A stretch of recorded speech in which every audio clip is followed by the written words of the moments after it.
Welcome to the Real Estate Pros Show, where we interview real estate investing professionals from coast to coast, as well as the service providers that serve the real estate investing industry. Our goal is simple: share what's working now to help you improve and scale your business to the next level and meet the pros that can help you get there. Real Estate Pros is powered by Investor Fuel, America's leader in helping real estate investors and professionals build the business you need to live the life you've always dreamed of. Let's start today's show. Property insurance for real estate investors doesn't have to be difficult, but it does need to be there to protect you when you need it. MyInvestorInsurance.com not only provides insurance at 15 to 30% cheaper than traditional agencies, it's built specifically for real estate investors like you. You can set up an account in about 2 minutes, get quotes on properties, turn on and turn off insurance for your fix and flip or rental properties in around 2 minutes without having to talk to anyone directly, all through our portal. There's no better way or faster way to make sure you've got the coverage you need to protect you, and no more lengthy policies either. Once you're set up, you're billed monthly and prorated by the day for however long your policy is active. It's powered by MSI, the third largest independent MGA, with 1.5 million customers and more than $1 billion in cumulative premiums written. Get set up today in about 2 minutes at myinvestorinsurance.com/fuel. Hey folks, welcome back to the show. I'm your host, Dylan Silver, and today on the show we have co-founder Camino Verde Group, a real estate investment company based out of area Henderson, Nevada, just outside of Las Vegas. Mike Ballard. Mike, welcome to the show. Hey, thank you for having me. I'm excited to be here.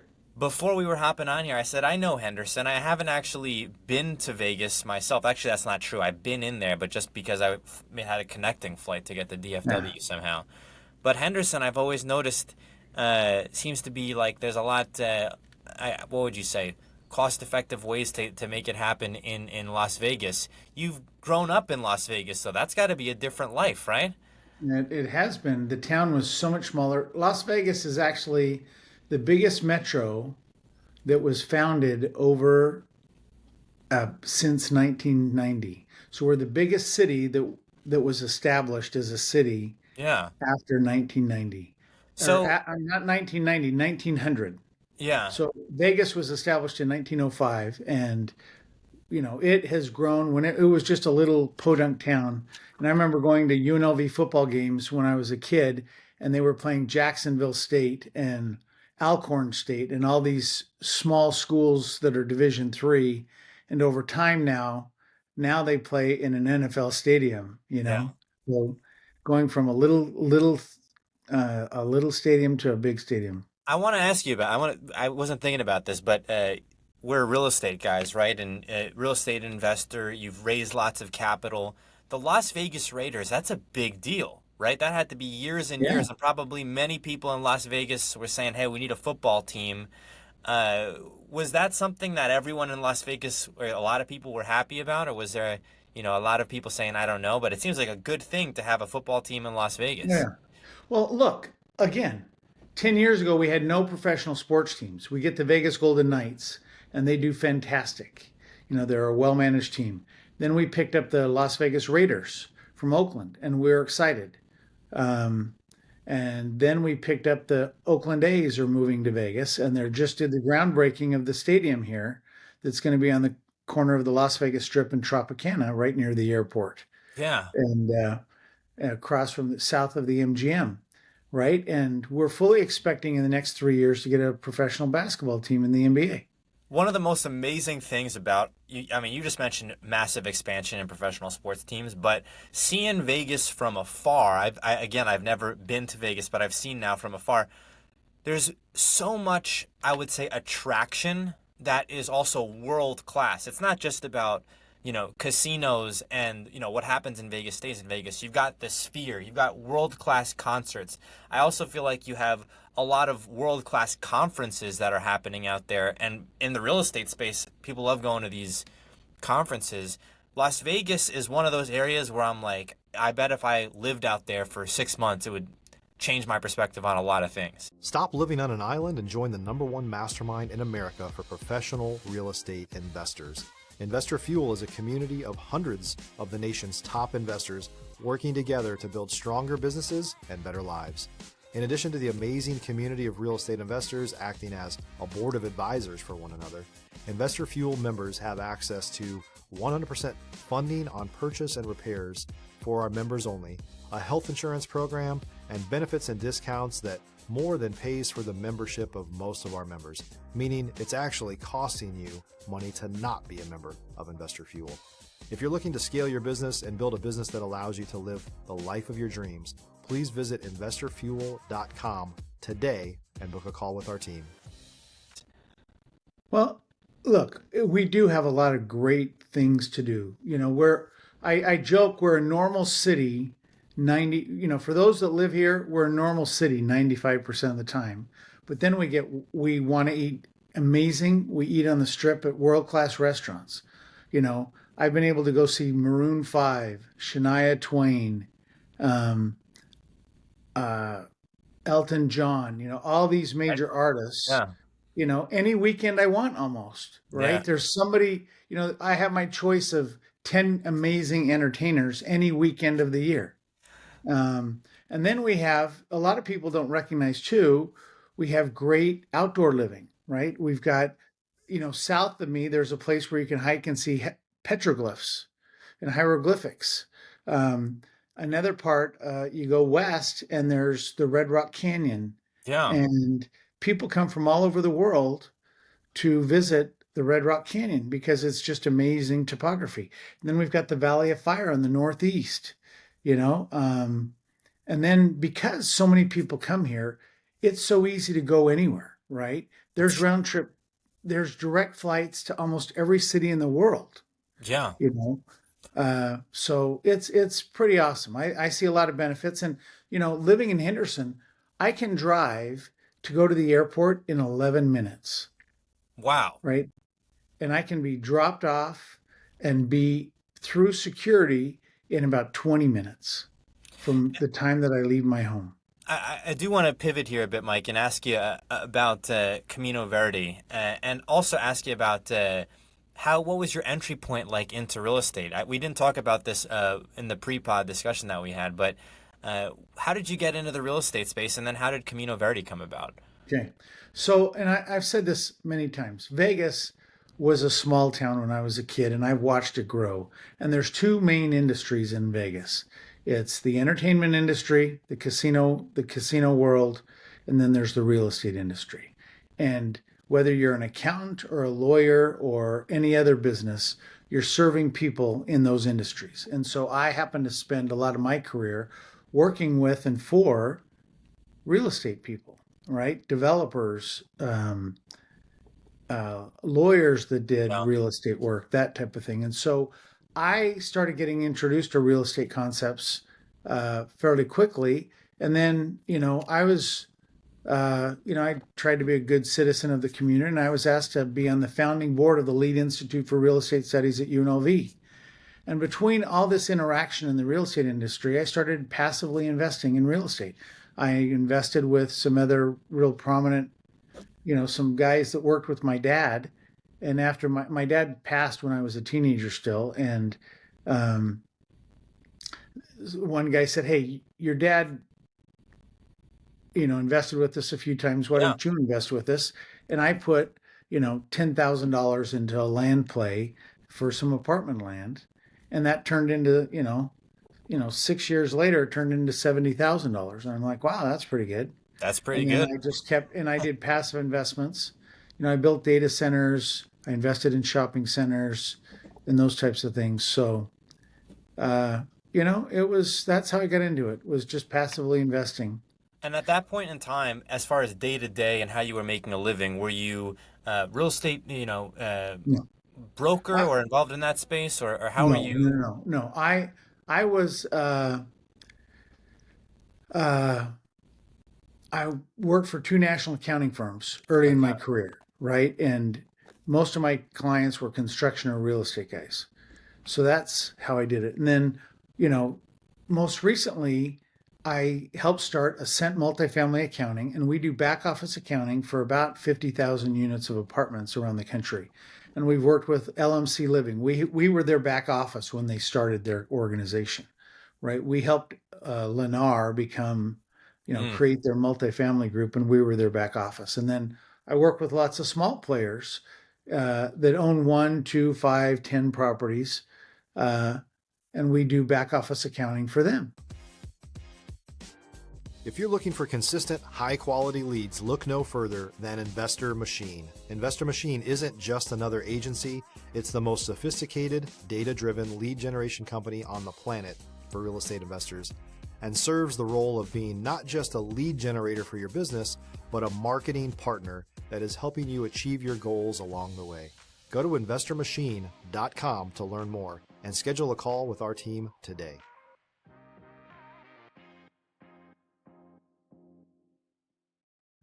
And pretty soon, after a few years, I'm like, why don't I buy a property? Yeah. And so we decided a gentleman that I had worked with before was selling his business, and he was asking me, what do I do next? And I said, we should buy some apartments together. And we went to the RE Mentor program and, learned from that experience and started buying properties. I want to ask you about accounting and real estate, because I've spoken about this same kind of overlap with attorneys in real estate, right? There's so much that really benefits a real estate investor if they're an accountant. It just seems like kind of a perfect match. Do you see, as someone in the accounting space and with lots of history in the accounting space, that there are a lot of accountants and people in that world who have an eye towards real estate? Or are most people that are involved in accounting kind of that maybe not a thought that crosses their mind to invest into real estate? They're too conservative. I would say 95% of all accountants are too conservative to try to do anything significant other than passively invest in real estate. Mm. Look, it's a great background, understanding the numbers. But look, any business you're in, my partner and I both think, why didn't we start investing and syndicating real estate earlier? Yeah. It is a good place to be. If nothing else, just be a passive real estate investor, Yeah. because and then, if your wife's not working or that type of thing, designate her or him as the real estate professional and have them go to continuing education.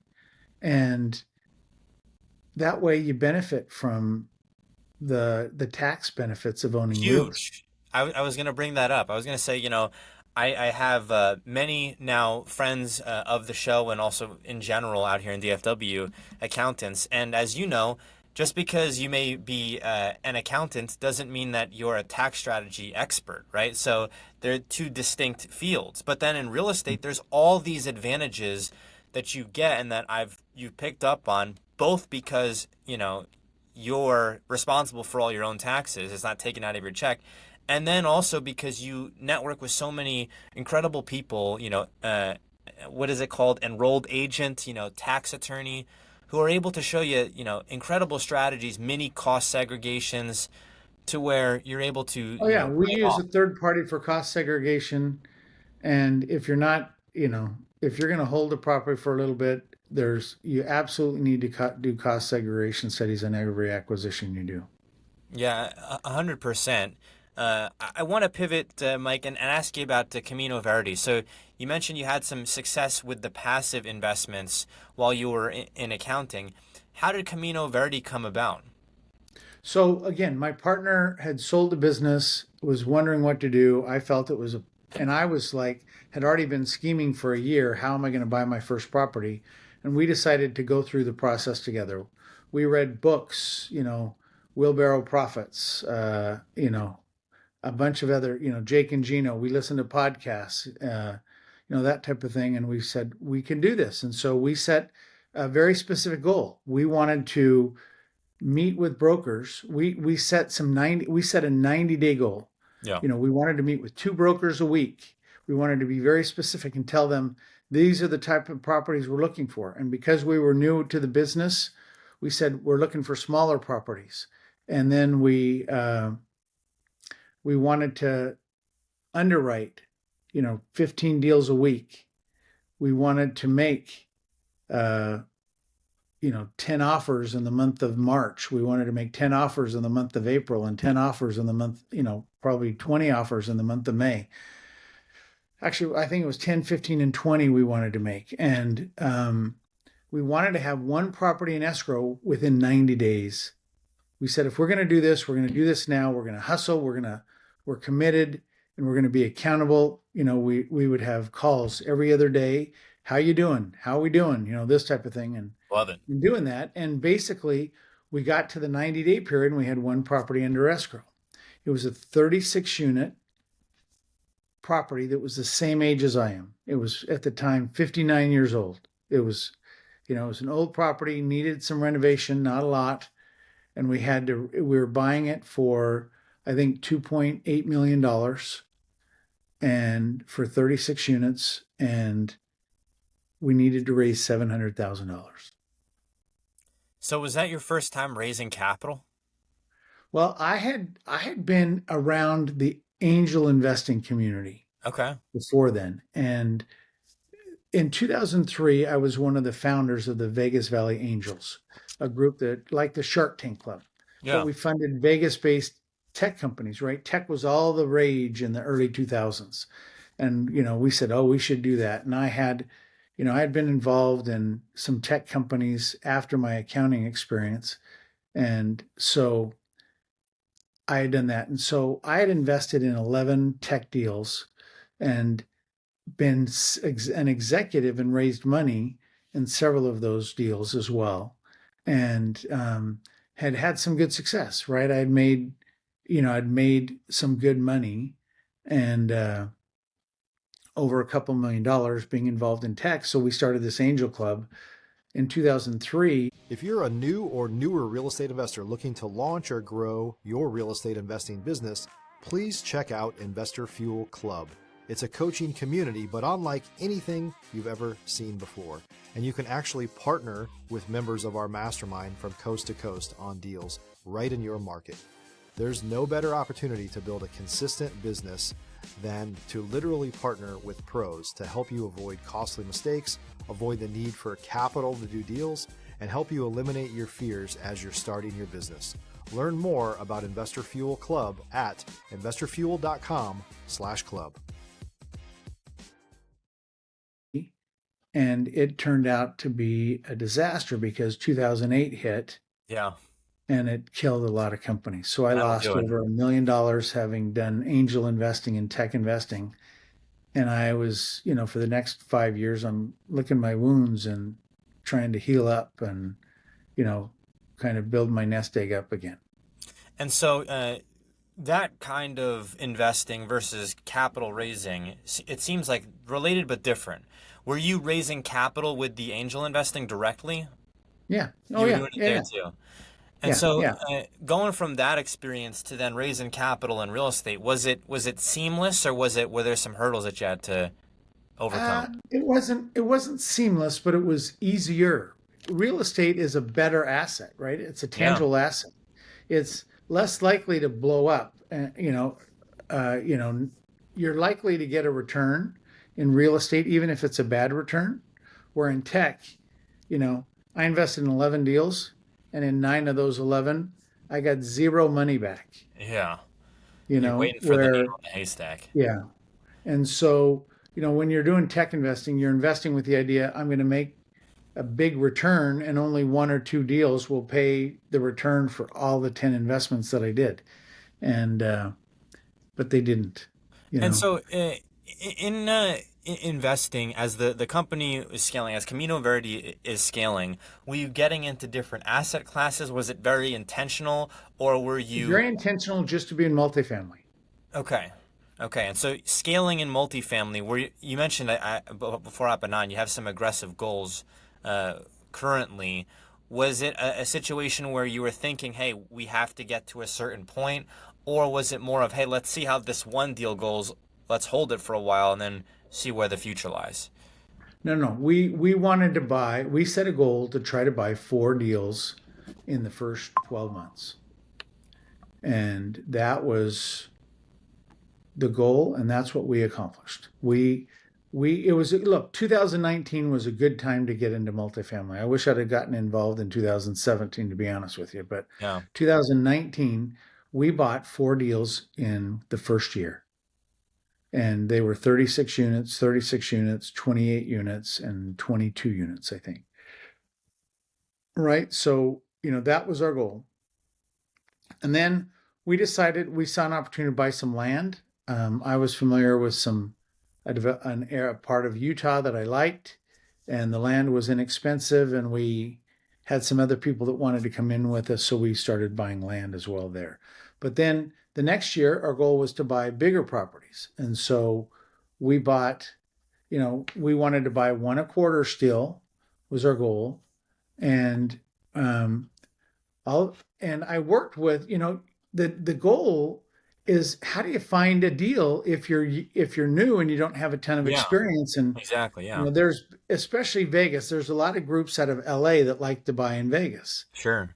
And so we were competing. So we just Understood. felt our niche was going to be uh, the the 20 units to 150 units. And so we kept looking, but then we started networking. And I had the benefit of having this bookkeeping firm that does outsourced accounting for property owners. And I went to a couple of my smaller clients that were management companies. And I said, if you want to grow your business, I'm looking to buy properties. And we had a management company out of Clarksville, Tennessee, just outside of Nashville. And she was really hungry. And I said, find me a deal. And she said, okay. And she found us a deal. And somebody had a property in Hopkinsville, Kentucky, and they had been renovating it. But they had, in my mind, they renovated it just to a certain point, and it still needed more renovation after that. But they were willing to sell it, and that she was able to help us find our largest property. And in our second year, we bought a 258 unit property in Wow. Hopkinsville, Kentucky. And we were able to find some investors. We were able to buy it as a tenants in common relationship. Yep. So we could help people do 1031s into it. And we had a couple different investors that had 1031s that needed to place money. And they were all about $1 million to $2 million. So we raised $4 million from 3 people in a tenants in common transaction. That's pretty creative. When I think about these deals, I often think, as an outsider without the real estate knowledge, it does seem like impossible to maneuver your way through these situations. But you mentioned the importance of the network, and you had made one connection that ended up really bringing about multiple deals. And that's so true. That's so true. I think oftentimes when people are getting started, to bring it back to point A is you look at, well, what do I have to do to learn everything? And I kind of think that that's the wrong mentality for a lot of people who may be, Absolutely. If you wait till you really know it, it's too late. it's too late. You need to jump in. That's the thing. That's the thing. If I could tell anybody, we were disciplined in reaching our goals, right? And we look back and we didn't know, there was so much we didn't know, right? And we didn't know it, Yeah. right? And we learned so much by doing the first couple deals. And then but there's every deal I've done since. Again, we've done 19 deals. We did 19 deals in 5 years, right? We've raised $37 million from 126 people in that 5-year period. And we have gray hair. We'd been around the block, but there was so much we didn't know about multifamily management and that type of thing. And we've had challenges, but overall we've had 4 that have gone full cycle, Yeah. that we've been able to pay our investors out all their money plus 20% a year for the time they invested. One property we only held for a year, one we only held for 2 years, and 2 we've held for more than 3 years. And we buy it and we sold them, and we've got a good track record now we've built off of. But you got to get your first deal, Have to. right? and That's everything. find your niche. And the other thing I tell you is you got to get out of the house. You got to Yep. go to trade shows, go get involved with Investor Fuel. They've got some great resources, right? Yeah. Because we met our first deal we did from a guy that I met at a conference who helped us do a Freddie Mac loan on the first deal. Then I met at another conference, another guy that helped us do, he did bridge loans on our next 6 deals, right? We did these bridge loans that turned out to be great. And, once we did the first one, they made it easy to finance the next ones. And they said, look, we've got you covered. Go raise the money, right? And then also at a conference, on that very first deal, we thought we had to raise 700,000, and in 3 weeks we'd only raised 150,000. But then I found another guy that I had met at a conference who asked me, "How's your deal coming?" And I said, "We're kind of stalled. We've got to raise another 550,000, and we've got like a week to do it before our money goes non-refundable, and we're scared to death." Yeah. And he said, "Look, how about I raise the other 550? Will you give me a third of your sweat equity for raising the other 550?" And you said, I'll do that. Absolutely. Would love to have you do that. And he did that, right? And then we realized that happens in the industry all the time, where people are helping each other out. Once you have your deal in hand, there's a lot of people that want to help you succeed. And so you should make sure to use them, right? It's more important to get a deal done and only get 50% of the GP, of the sweat equity, than to try to keep it all and then not be able to do the deal, right? So we've split our sweat equity on every deal we've ever done. And now we've got people bringing us deals. Hey, will you be the guarantor on my loan? Hey, will you be can you bring some equity into my deal? And we say, yeah. And we've been able to help multiple other groups do that. When I think about scaling, not only is that first deal important and, the subsequent deals, but that first deal important from a proof of concept, but also you mentioned capital raising, and then credibility, is something that comes to mind, because when you are able to provide returns, that's huge, right? Now you're able to benefit not just from your own efforts, but from the efforts of people who are now, fans and happy to spread the word, right? So even on a micro level, as someone who may be, looking at doing fix and flips, for example, single family fix and flips, and you may need like a capital partner to form an LLC with, right? That could be, the start of it. Mm-hmm. Oh, absolutely. What was also a pleasant surprise, we did our first deal with 10 investors to raise 700 grand. Our next deal, we had to raise about the same amount of money, and 3 of those 10 invested with us the second time. Yeah. Right. And we've got, I probably, out of the 126 investors that we have, I would say a third of them invested in 3 deals. Right. And so they've been putting 25 or 50,000 again and again and again. Right. And I've got a handful of investors that have done 6 deals or more. Right. That they just, hey, I like this, I like getting regular checks. I like, the fact that, I put 100,000 with you here and you return to me 167,000 in 2 years or 185,000 in 3 years. That's awesome. And so they write the next check. Mike, we are coming up on time here. Where can folks go if they'd maybe like to learn a little bit more about Camino Verde, or to reach out to you, get in contact with you?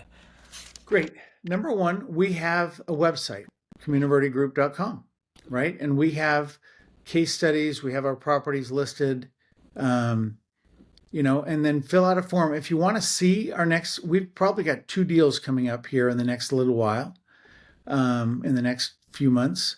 So if you want to see those deals, just fill out the form there, and we won't barrage you. We don't email every month or every 2 months. We email when there's a deal or when there's a piece of information we want to share. Number 2, we have a YouTube channel. And so you can go to YouTube and type in Camino Verde Group and see some cool videos. Like one of the properties we bought was an old motel that was used in the movie Rain Man. And we made a little video about that movie Rain Man and how we've turned it into supportive housing to help veterans that, have trouble, surviving without support. And so, we like to give back to the community as part of that. But, see how it was used in the movie Rain Man by going to our website or going to our YouTube channel. Mike, thank you so much for hopping on the show here today. It was great to connect. It was great to be a part of it. Thank you very much. I look forward to working with you more. Thanks for joining us for today's Real Estate Pros Show. You can learn more about the amazing benefits of the Investor Fuel Mastermind community, including surrounding yourself with hundreds of other rock stars, 100% financing for your deals, and members-only discounts from vendors you're likely already using that, as a member of Investor Fuel, will save you more than the cost of your membership. Visit investorfuel.com to learn more. If you're interested in joining us as a guest of this show, please visit investorfuel.com/pros to apply. You can also check the show notes for access to free resources, how to get access to world-class lead generation, and much more. Don't forget to subscribe so you never miss another episode. Have a great day. We'll see you on the next show.